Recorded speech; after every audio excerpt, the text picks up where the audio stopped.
This is CGTN, China Global Television Network. What is the essence of democracy? In what forms, shapes and sizes does democracy thrive in? Is democracy one size fits all? There's no one kind of democracy. What they mean is it's supposed to be for the will of the people. It's more about the substance than the formality of voting. In the United States, it's really controlled by money, etc. It's not one person, one vote in any real sense at all. Join us in answering these questions and more in our special Democracy, a Common Value for Humanity on CGTN. Democracy. We see the word on slogans. We read about it in declarations. We hear it in speeches. But what exactly is it, and why is it important? Let's start with the definition of the word, which first appeared in written records some 2,000 years ago in the ancient city-state of Athens, where adult male citizens in the society attended assemblies to propose, debate, and vote on laws and policies. By combining demos, meaning people, and kratos, meaning power or rule, the ancient Greeks created the word demokratia to define rule by the people. Today's dictionary adheres to that origin and defines democracy as government by the people. While ancient Athenians did not actually give power to all the people, as women and slaves were excluded from participation, nor did their system of direct democracy last more than 2 centuries.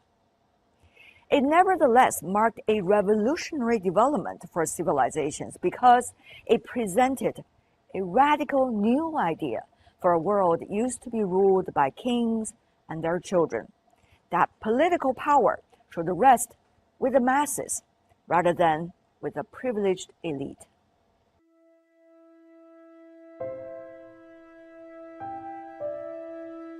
Once a novel idea, it is now a universal value shared by the world.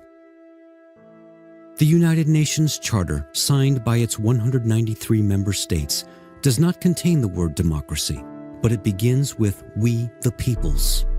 It is a reflection of the fundamental principle of democracy, that the will of the people is the source of legitimacy of sovereign states and of the United Nations as a whole. I think democracy in terms of political voting is very much related to Western concept. But democracy in broader sense, I think, is a global concept.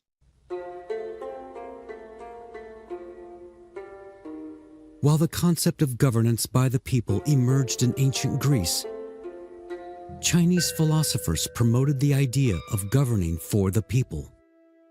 Confucian scholars developed people-oriented thought such as "the world is for everyone" and "the people alone are the basis of the state." These maxims are deeply rooted in Chinese history and have shaped what Chinese see as good governance throughout history. 民本的思想到今天为止仍然是非常有价值，仍然。 I think the people-oriented thinking is still very valuable and important to this day. It is still something that should be emphasized. From what point of view do officials govern? If the end is to serve people's real interests, then the seemingly trivial things in people's lives are actually very important. It translates into real difference in how policies and laws are made. After Athenian democracy ended around 300 BC, while thinkers and philosophers continued to debate the merits of the democratic system, no other prominent democratic governments emerged for 2 millennia until the Industrial Revolution began in 18th century Europe. The American Revolution and the French Revolution, both in the late 18th century, resulted in the first 2 major republics in the modern world, though women in these newly founded democratic countries only gained voting rights, or universal suffrage, not until well into the 20th century, some 200 years later. Many countries adopted democratic forms of government as part of their independence movements. First, unshackling feudal and colonial rule, and then establishing democratic institutions. Such was the story of China's path to democracy. For several thousand years, feudalism dominated social and political systems in China. As emperors came and went and dynasties bloomed and vanished, the majority of ordinary Chinese people remained the oppressed and exploited underclass. The Opium War of the 1840s resulted in a humiliating defeat for China. In 1911, as China verged towards collapse due to foreign incursions, rising nationalism, and a weakened central government, revolutionaries rose up and succeeded in overthrowing the Qing dynasty, marking the end of over 2,000 years of imperial rule in China. A democratic republic was established, and numerous attempts to introduce Western political systems such as the parliamentary system, the multi-party system, and the presidential system were made. But the government failed to stabilize, and these experiments ended in failure, sending the country into political turmoil. That was when the new culture movement, championing democracy and science, took hold in the country. Progressive Chinese thinkers began developing their own understanding of democracy and how it could be made to work in China. They drew inspiration from the October Revolution in Russia and the spread of Marxism in China. It was during this period of searching that the Communist Party of China was founded in 1921, which sought to overturn the oppression of the peasants and workers by the ruling class. Ultimately, the Communist Party of China succeeded in their revolution and founded the People's Republic of China in 1949.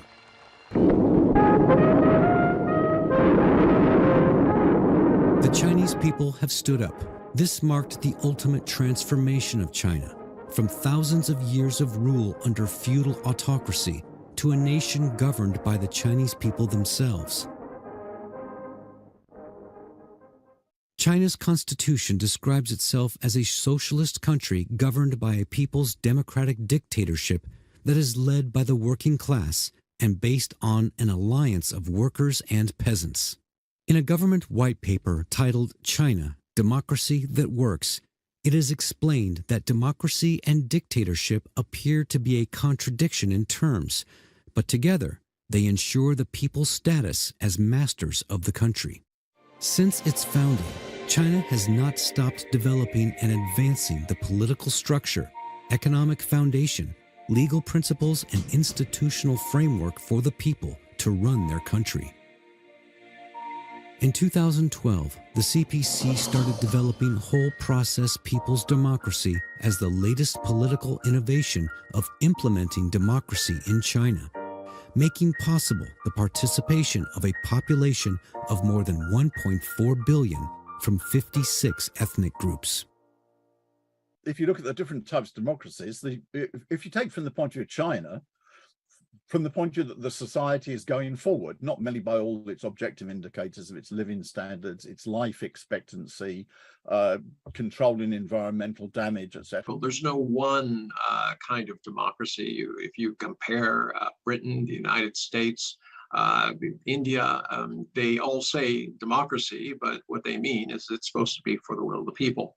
What's unique about Western democracy is it's always this idea that it's a ballot box and that you can change governments. But changing governments, unfortunately, does not necessarily change realities.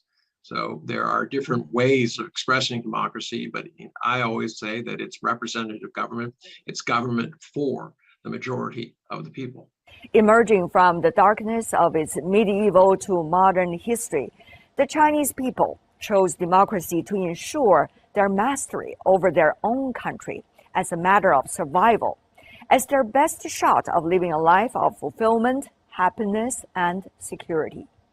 The Communist Party of China sees democracy as a common value of humanity and a cherished ideal.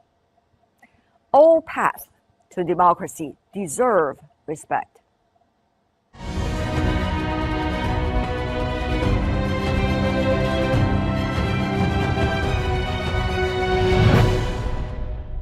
The essence of China's democracy is that people are the masters of their own country. In the design of the system and the practice of the democracy, the people's ascendancy is reflected in many ways. In China, democracy is an approach to fix the problems and difficulties that people are faced with, to reflect the will of the people, to safeguard the rights and interests of the people, and to tap into people's creativity.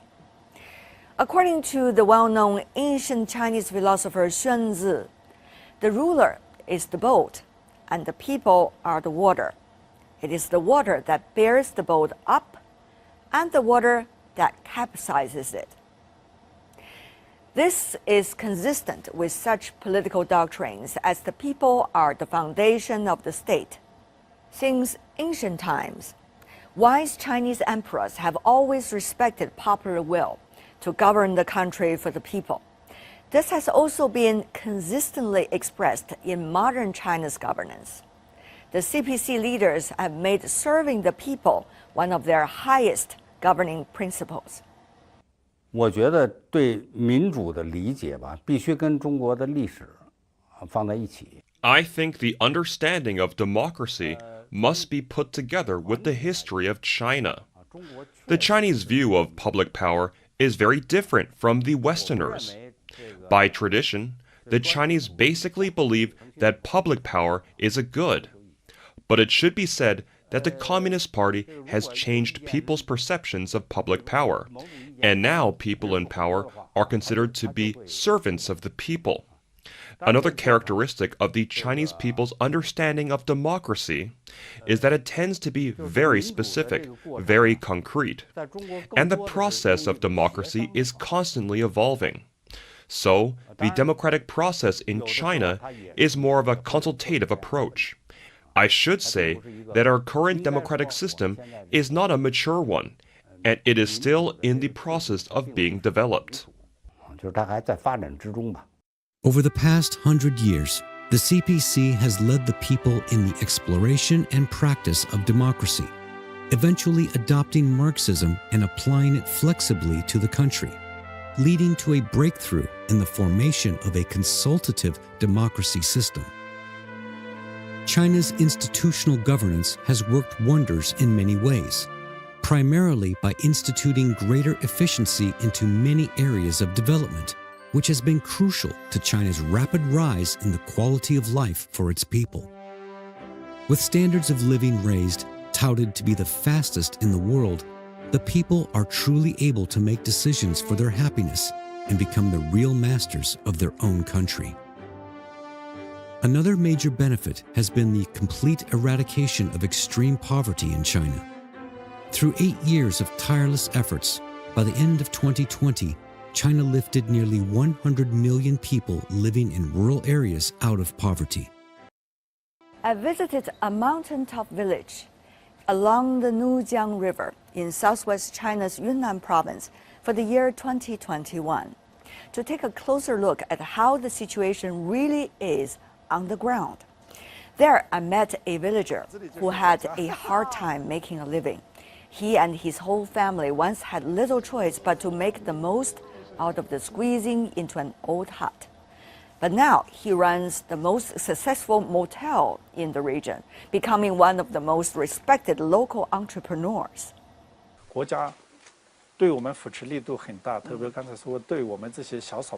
In recent years, the government gave ethnic minority groups a lot of support. We have built houses, there is electricity, and roads have been renovated. When we were young, we had to fetch water from the river. Now we don't need to do that at all. We feel happy. But the little ones are happier. They don't need to struggle with poverty. We have witnessed the support from our country, and we are enjoying all the positive outcome. 对国家对我们扶持的这些好的政策，我们是真正的享受到这些政策好的东西。 Lifting people out of poverty means a far more stable populace, which is a very important step for democracy. China believes that democracy should have the capacity to meet the basic needs of the people, to protect their well-being, and to give them a sense of worth and dignity.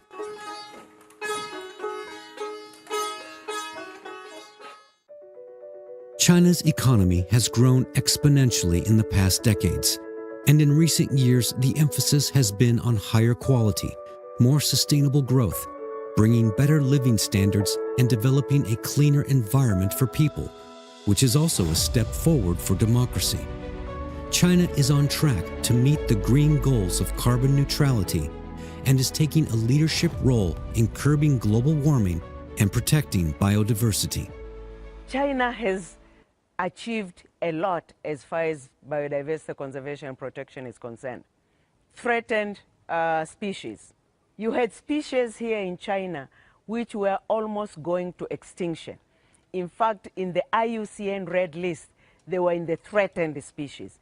As we speak, they have graduated, if I may use the word, or promoted from threatened species to just vulnerable.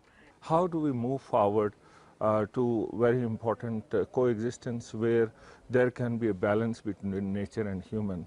So biosphere reserves, as 34 of them in China, they are the models for sustainable development, the models of coexistence between human and nature.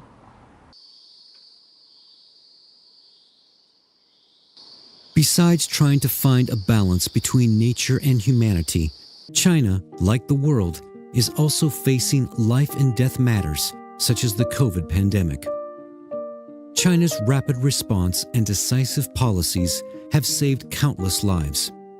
Its vaccine research and development have also aided people in other countries against the worst of the pandemic. China firmly believes that making vaccines is a public good, and people all over the world should have access to affordable vaccines rather than engage in vaccine nationalism or take part in a vaccine divide. I certainly appreciate a lot all leaders, including, of course, the Chinese leader, making generous offers with regard to the availability, production of vaccines, and making these vaccines available to those countries who cannot afford them at the present moment. Safeguarding and protecting the lives of a country's people is certainly one of the foremost practical applications of democracy. Once this is accomplished, the people of that nation can consider ways to make their lives better. There is also a definite link between a country's internal system and global efforts to reach sustainable development goals. A healthy democratic system is a boon for both domestic development and the common progress of all countries, advocating the sort of fair, open, comprehensive, and innovative development that is another pillar of China's democracy. I understood from their statements that China is doing this transformation, implementing SDGs, not necessarily because someone has wrote those paragraphs, but the Chinese leadership understood that it is in their interest, because if they advance on the implementations, it means a much better living quality for the people of China and much better competitiveness of the Chinese economy and Chinese science. The third, the biggest country in the world. The biggest country in the world is influencing the rest of the world. It makes a difference. What direction are we going to influence the rest of the world?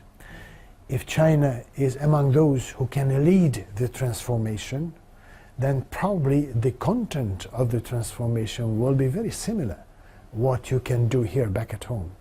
China's democratic institutions have sprung from the exploration of development. It has been put to test by the country's practice in the past 7 decades.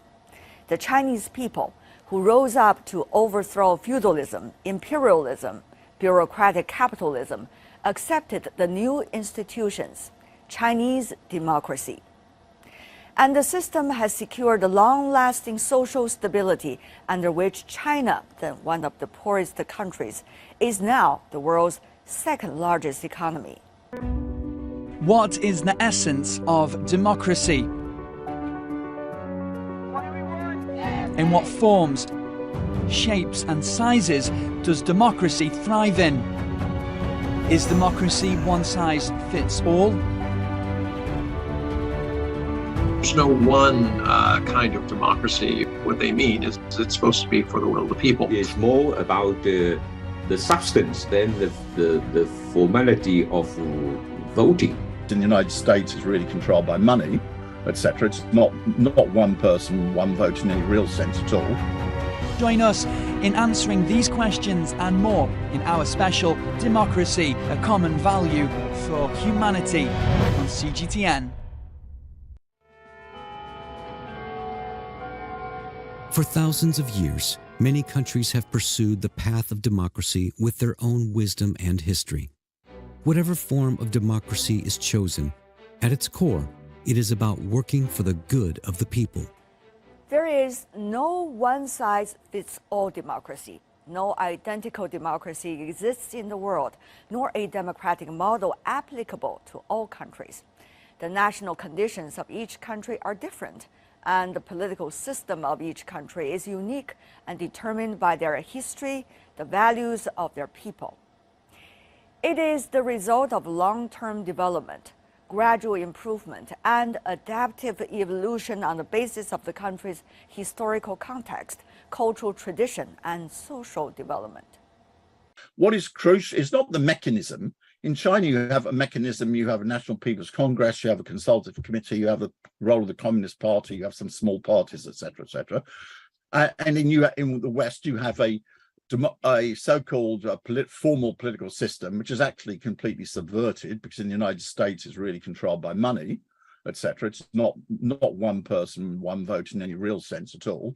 And what you have to look at is you look at what is the outcome, and that's what the people judge it by. What is concerned to people is what is the real outcome for their lives? What is the people-centered character of the system? I think that if you tell the people, your government here in the West is not really a government for the people, by the people, they will agree and say it's true. I'm not happy with my government because it didn't help me during the pandemic, etc. And I say that if you agree with that, you really have to be clear-eyed about what's happening in China. Whereas the Chinese system, which I am familiar with, has democratic institutions and people's congresses at different levels. So not only is the party close to the people, but it also blends with the population. It is an advantage compared to elections every 4 years, as we have in Western countries.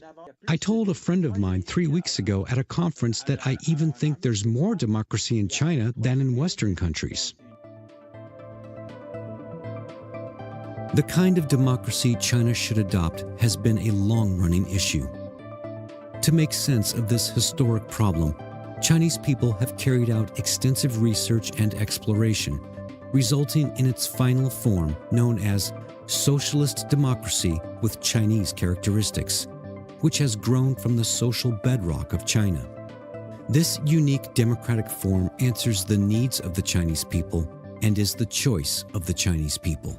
In China, yes, it is quite recent. We interpret the democracy in a much sophisticated way.